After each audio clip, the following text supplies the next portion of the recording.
Ассаламу алейкум туугандар, кандайсыздар? Назарыңыздарда кайрадан эле Базары жок каналы. Бүгүн сиздерге Ысык Ата району Жээк айылына жакын жерден чоң сатылуучу мал сарай көргөзмөкчүмүн.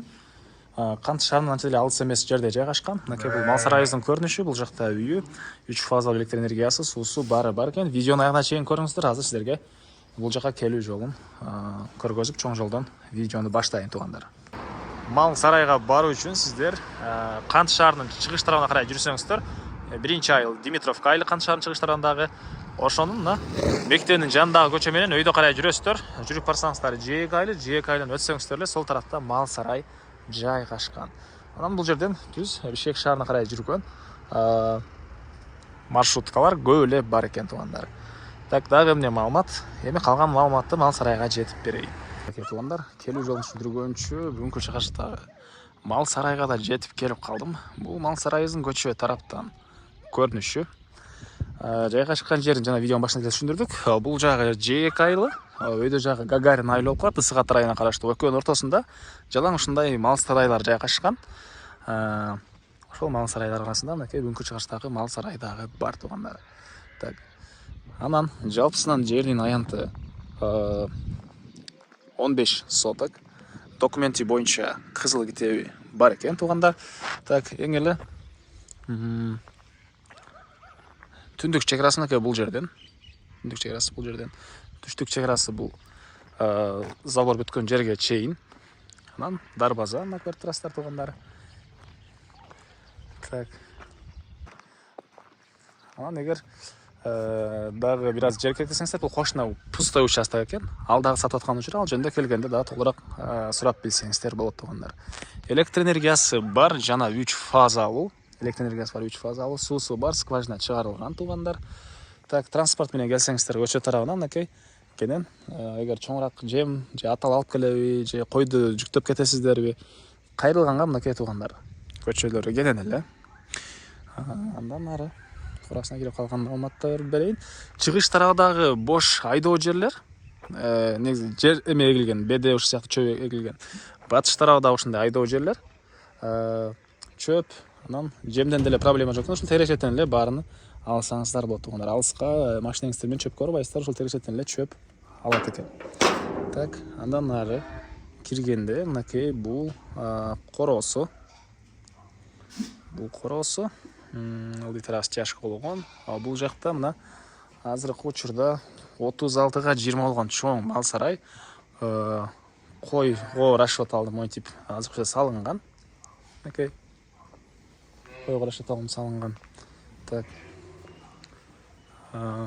Акырлары мынакей туугандар.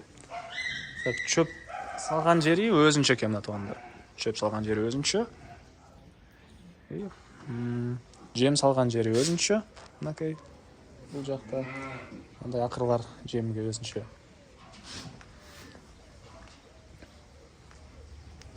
Анан бул тарабы жеңил конструкция менен мондай кылып салынган. Эгер чоңураак бука же уй кармайым ошого өзгөртөм десеңиздер, бул тарабын моларды жыйнап туруп эле өзгөртүп алсаңыздар деле болот. Так, азыр бул жактарында бир чекеден көргөзөм. Азыр силерге биринчи болуп бул жакта 7ге 8 болгон үй бар экен. Үйдүн ички тарабын көргөзөйүн. Үйдүн стенасы сырты песка блок, ички тарабы ышпаган кирпич экен туугандар. Так. Электр энергиясы 3 фазалуу. Кенен сиздер чөп майдлаган, жем майдлаган аппараттарды иштете бересиздер. 3 фазалуу электр энергиясы. Андан ары бул кире бериш прихожка, оң тарапта душ, суусу аристон менен жылыйт. Бул кафе экен. Түз кирсек мондай чоң бөлмөсү. Чыгыш тараптан терезе. Бул жер кухня экен туугандар. Ракайын орнотулуп суу чыгарылган. Мынакей. Анан оң тарабында бир мондай спальный бөлмө. Батыш тарабынан терезе. Көрүп тургансыздардай ремонт. Бул жагында болсо дагы бир бөлмө туугандар.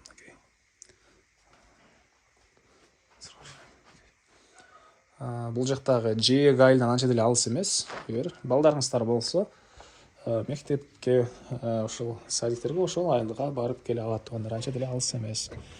Кант шаарынан деле анча деле алыс эмес. Карап көрсөңүздөр болот. Жээк айылы же үй ээсине мал сарай ээсине местоположениясын жөнөттүрүп карасаңыздар болот через WhatsApp. Кант шаарынан анча деле алыс эмес туугандар. Так. Андан ары. Мал сарайды айттык, узун туурасы 36/20. Так. Жери жалпысынан 15 соток, документтер боюнча кызыл китеп. Керектүү документтин баары бар экен. Туугандар. Азыркы учурда мал сарай ээси ошол аткорун бир жайда кармап эле багып аткан учур экен, койлорду туугандар, чөп салып, жем салып. Анан мына могу жактарды көрүп турасыздарбы? Жайыттар деле бар экен туугандар. Негизинен жайып багам дегендер үчүн деле жакшы эле мондай жерлер бар окшойт. Анан бул жагы жемкана. Бул жагына чөп басылыптыр туугандар. Так. Дагы эмне маалыматы? Лиз жагы жалпы 15 сотуктун баары ушундай бетон.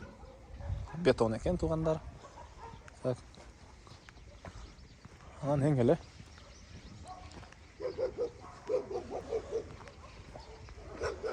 батыш чек арасы мынакей туугандар.